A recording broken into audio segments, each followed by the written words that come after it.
So I just want to let you know that this is going to be recorded, and if you're not speaking, please make sure you're muted. And I'm going to pass off to Mary.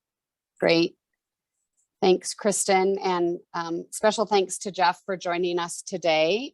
Jeff Hamond has really been our point person over the years dealing with all things federal legislatively for the community foundation sector. Jeff's philanthropy practice is an organization that represents about or includes about 125 community foundation members and we are one of those members at the Montana Community Foundation.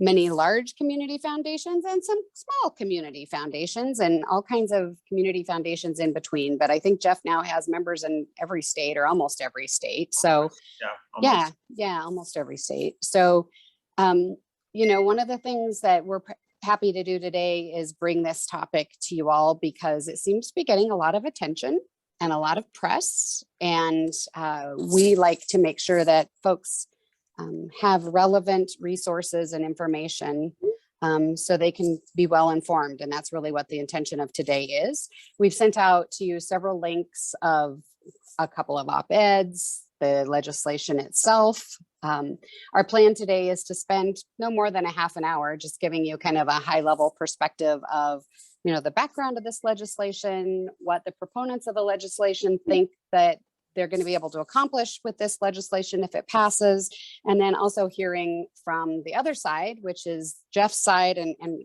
about why this particular legislation is problematic for community foundations, and we think it might actually have more of a chilling effect on philanthropy than intended. So I know I'm speaking to folks who know a lot about this already in terms of donor advised funds, our staff. But I also see Ed Eck on our call, and he's obviously conversant in those as well. And just to give you a bit of background, you know, donor advised funds are a wonderful vehicle for families to create philanthropy to areas that they love and care about, and also to kind of teach successor generations the joy of giving with philanthropy through donor advised funds rather than creating their own private foundation. And community foundations have been a key partner in that process over the years. And frankly, we're really proud of the role that we can play here in Montana in helping families support the causes they care about forever and also leave their legacies here in Montana. So, you know, as wonderful as we know donor advised funds are, there are also some situations where families or people have figured out that these could be vehicles where they park money, where they get a great tax. The critics of donor advised fund rules today say they're a perfect tool for donors to put money in a vehicle, take a great tax deduction or a tax benefit, and then sit on those funds and not deploy those funds because there's not the same spending requirements with donor advised funds that there are with private foundations. And so part of the rationale behind this proposed legislation is it requires donor advised fund holders to get those dollars out the door for the charitable purposes that the donors frankly received a tax benefit in giving. And so that's a big part of this the impetus for this legislation, I would say. But there's another side to the story. And the other side of the story, besides the part that Jeff's going to talk about, is, you know, technically these funds are owned by the community foundation, and it's incumbent upon the community foundation to make sure that those funds are actually benefiting communities and put to use in communities. And, you know, we have a pretty robust practice of working with donor advised fund holders to make sure that those funds get out the door and do get put to use in communities and for communities, and that there is an active granting program in process from those donor advised funds. So, you know, again, it's our fiduciary responsibility of those funds to make sure they're getting used. And I think that what you'll hear from Jeff is, while there might be a few bad actors, really what's happening with donor advised funds is those dollars are getting put to use. So with that, Jeff, do you want to just give us maybe, you know, a 10-minute or 15-minute perspective on why community foundations don't love this legislation. And then we can certainly have time, maybe 5 or 10 minutes at the end for some questions. Does that work? As Mary said, so I used to work on the Hill. I direct government relations practice in DC that focuses on philanthropy. And most of my work relates to community foundations. I lead a partnership of about 135, 140 community foundations in 47 states. And so we're very focused on helping people on the Hill understand community foundations, how they're different from private foundations, issues that they care about. We're not a substitute for what the Council on Foundations does. We are additive. So we're thinking about things from a staffer's perspective. We are trying to help people on the Hill understand community foundations and how they're different, and be complementary to the work of other membership groups like Philanthropy Northwest or the Council on Foundations. And so, Mary, you've frozen again. So I just want to make sure people can hear me. Maybe I should turn off my video. Can somebody verify that you can hear me? I can hear you just fine. I'm going to stop my video. So Jeff, I can hear you just fine. you and I can see you good. Maybe so I would say just should I keep call talking. in with the number? To me, I can't. I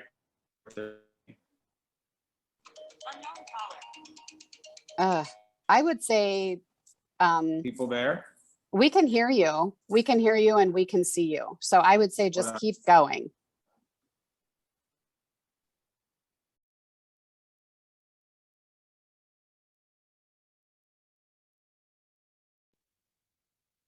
And now you are frozen, Jeff. I don't know what's, okay, go ahead.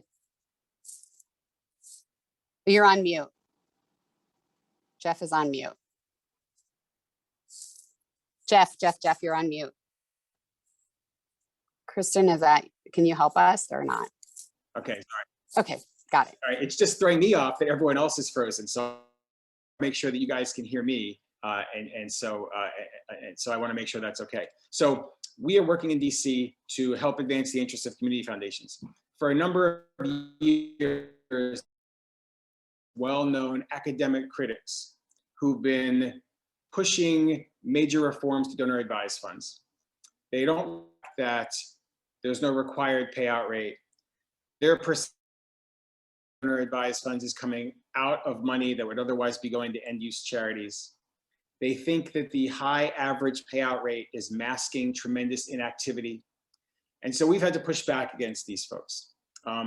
For a while, it was just people writing opinion pieces, people writing letters to the editor. But now, for the first time, there's actual legislation that's been introduced by Senator Angus King of Maine and Chuck Grassley from Iowa. And there's this entity called the Initiative to Accelerate Charitable Giving, where one of the well-known DAF critics, Ray Madoff, who's a professor at Boston College, and John Arnold, who's one of the billionaire funders behind the Laura and John Arnold Foundation in Houston, he's kind of funding the effort. And so they now have this initiative where they've gotten folks to sign on to their effort. They've hired a lobbyist. So there's actually a bill now, but it hasn't gotten additional co-sponsors. It hasn't gotten a House companion bill, but it's still something we're following very closely, because when legislation's been introduced, everybody pays a lot more attention. And so this bill contains some really important forms of donor advised funds based on of things that are happening in the field, even though they don't really have a lot of data to back up their argument. Let me summarize quickly what they want to do. So they want to separate the donor advised fund marketplace basically into 2 or 3 different tranches, each with its own set of rules. The first set of rules would say, if you want to keep the way things are under current law, meaning you get an upfront tax deduction, but then you get to advise grant making in the future, then money that goes into the fund would have to be spent within 15 years. So it would be like a first in, first out thing, like when you have stock trading with your Fidelity account, for example, where you have to track every gift in and every gift out and make sure that money is spent within 15 years. If you want to have longer than 15 years, maybe there's a big family legacy gift. Maybe there's a gift of a complex asset that somebody's giving where they want to make a big one-time gift and draw it down over time. If you want longer than 15 years, then under their proposed rules, you would no longer get an upfront tax deduction. You would only get a deduction as you make grants from the fund. This is unprecedented in charitable tax law to say you're not going to get a deduction up front when the charity gets the gift. You only get it when you make the grants. Because the sponsors of the bill, like community foundations, they wanted to try to exempt us, not all charities, but just community foundations. And they've put in a community foundations carve out there that Hill staff and others and say the bill is great for community foundations. This carve out though would exclude a lot of community foundations and it would be very complicated to administer. But basically the carve out would say any new community foundation donor advice fund under $1 million would still have current law, and only the ones over $1 million would have to choose this 15-year or 50-year framework, or they could pick a 5% annual payout. So you can see how complicated it all is to have all these different sets of rules and categories for donor advised funds. One of our critics, a blogger, a nonprofit advocate named Alan Cantor, he had a piece in the Chronicle of Philanthropy last week, basically laying out or arguing from his perspective why community foundations should love this bill. Took kind of a couple of shots at our group and other folks in the field. So we just today have published a response to the Chronicle. They gave us an equal number of words and they're framing it as a letter to the editor so they can get it published quickly. Mary has that. She can send it to everybody on the call, on this call after. So we did a response to that, laying out several of the reasons why community foundations don't love this bill, even setting aside the debate over donor advised funds and whether more regulation is needed or not. There are several ways that this bill would be very problematic for community foundations. So I want to just briefly run through a couple of those things and then take some questions from folks on the call. I don't think this is going anywhere right now, by the way. It's not imminent, these changes. They have no additional co-sponsors.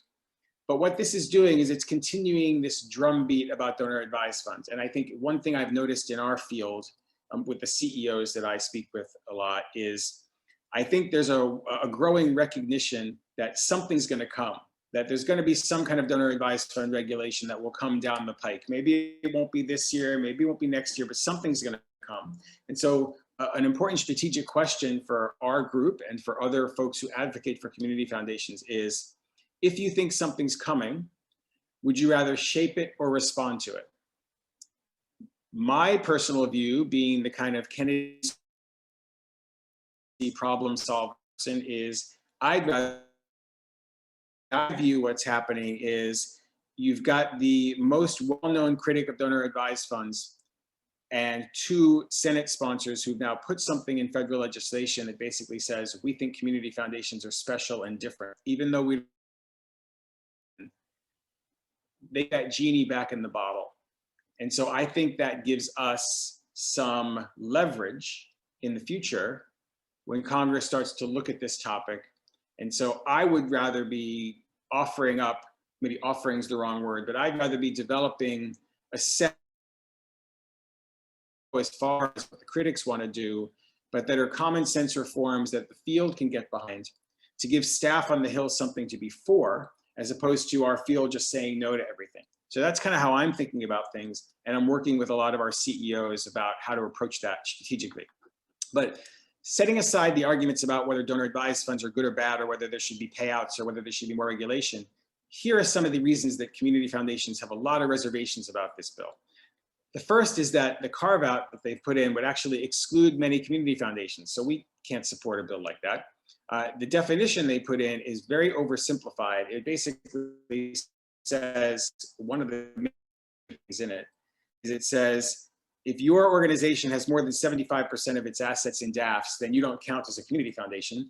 And there are a lot of small or rural community foundations that I imagine are over 75% in assets in DAFs because they're fairly young and they're just building their first, their first tranches of assets. And maybe you're going to get one gift that's going to kick you over 75%, and you don't want to be put into a category just because you got one major gift. Plus, there are several big city community foundations, big, fast-growing areas that would be excluded. If you have a 75% limitation, the community foundation in Houston and Atlanta and Las Vegas and DC and several other places would be excluded. So we can't have a definition that excludes a lot of community foundations. We know from our critics, our articles in the past, that their main problems are with the large commercial gift funds like Fidelity, Vanguard, and Schwab, but they didn't put in this bill some sort of definition that said we're going to treat the commercial providers and the charitable providers differently. They put something in the bill that just singles out community foundations.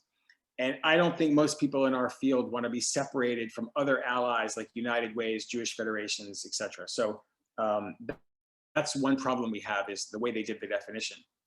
Another thing they did is they made a change to the complex gift rules that would essentially mean the end of complex gifts for community foundations. One of these things where people would still say, well, it's still legal. Yeah, it's still legal, but nobody would do it. So here's what's in the bill. They basically want to say that for gifts of complex assets to donor advised funds, that the donor would not get an upfront tax deduction, that they'd only get to take a tax deduction when the charity has sold the asset and actually has the cash. So sometimes that might be a year, might be 2 years, depending on the asset, could be 3 years. So there's going to be that time lag. But they keep current law for every other kind of public charity. So you go to Harvard's Endowment, you get your upfront deduction. You go to the hospital or the opera or someplace else, you get current deduction. But for the donor advised fund, you don't get a deduction until the charity gets the cash. Well, who in their right mind with a large complex asset is going to go to a community foundation and make a gift like that anymore? That's going to be the end of complex assets for DAFs. So we're opposed to that for that reason, because there are a lot of places in the country, I imagine Montana is one of them, where you get a lot of complex assets as gifts. A third reason that we have some issues is, community foundations, and I've heard this from a lot of CEOs, community foundations regard as one of the key parts of their business model, providing some sort of family legacy charitable giving to non-high net worth people. So the super rich person, you can have a private foundation, but you might have somebody with some assets that isn't really wealthy. They want to get their kids involved in something. They want to pass their values on to the next generation. And a donor advised fund at a community foundation is a great tool for that. But because the bill has this 15-year rule and doesn't say anything about endowed DAFs, they're basically taking away this family legacy piece, because if you want to have longer than 15 years, then you don't get an upfront deduction. And that's going to steer people away from community foundations. So we don't like that. And then the last piece is something that I don't think it's talked about enough, but I wanted to make sure that our response article talked about this. So we're generally, most community foundations in the country, and I imagine some of the folks in Mary's network, folks on this call are like this, 70% of the community foundations in the country are under $20 or $25 million in assets. They're small. They're not Chicago and Columbus and New York and LA. I mean, they're small. And so you've got to be very, very focused on costs and administrative costs.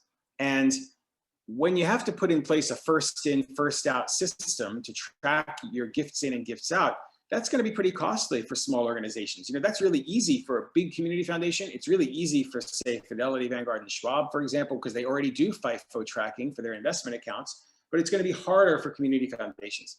And if you think about the marketplace, and this is where I think our critics miss the boat, is from the perspective of the donor, right? If you're an academic critic, you might not see this, but from the perspective of the donor, you're going to be somewhat focused on costs. And so if you look at all the donor advised fund sponsors and you go to a community foundation, you're basically making a choice to say, I'm willing to pay 50% higher in fees or 50 basis points higher in fees because I like leaving my money for the community and I like the service the community foundation is giving me to help me with my philanthropy.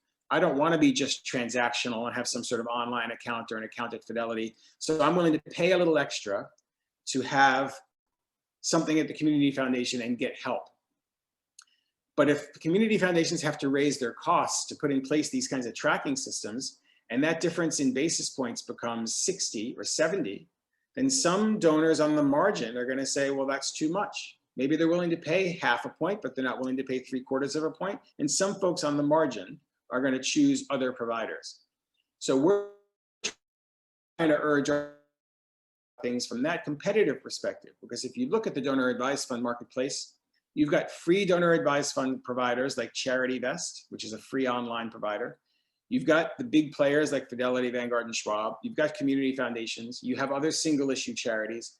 So donors have choices.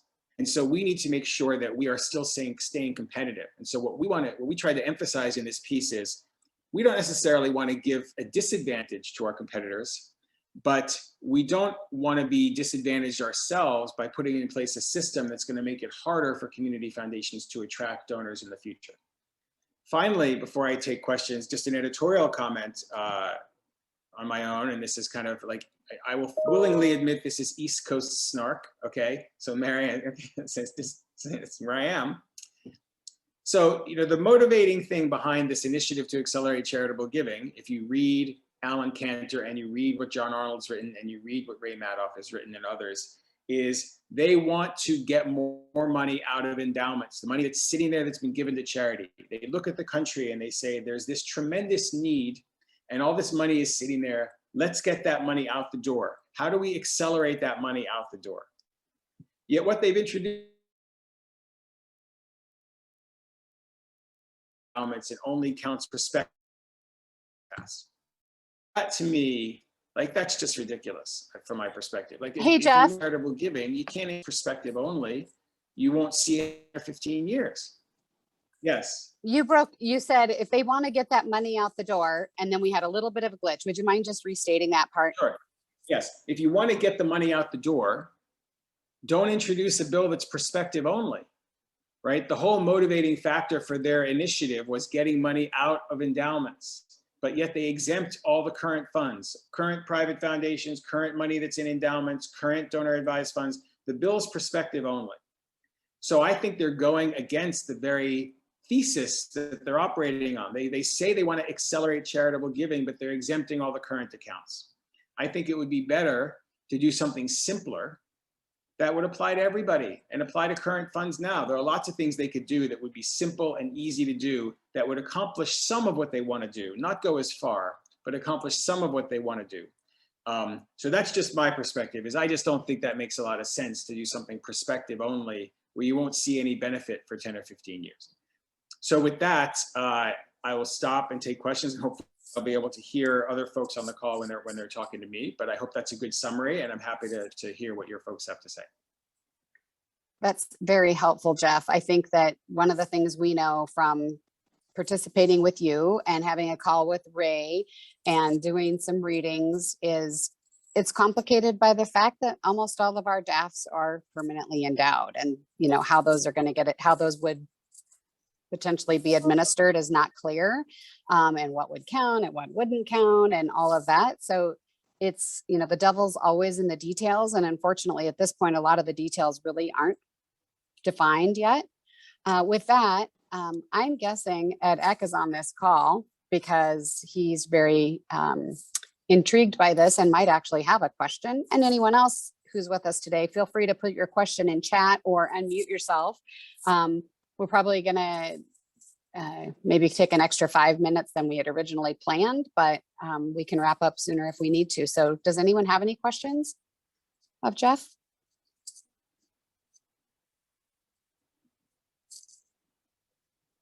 Wow, everyone's so quiet. I'm gonna give it another second or two.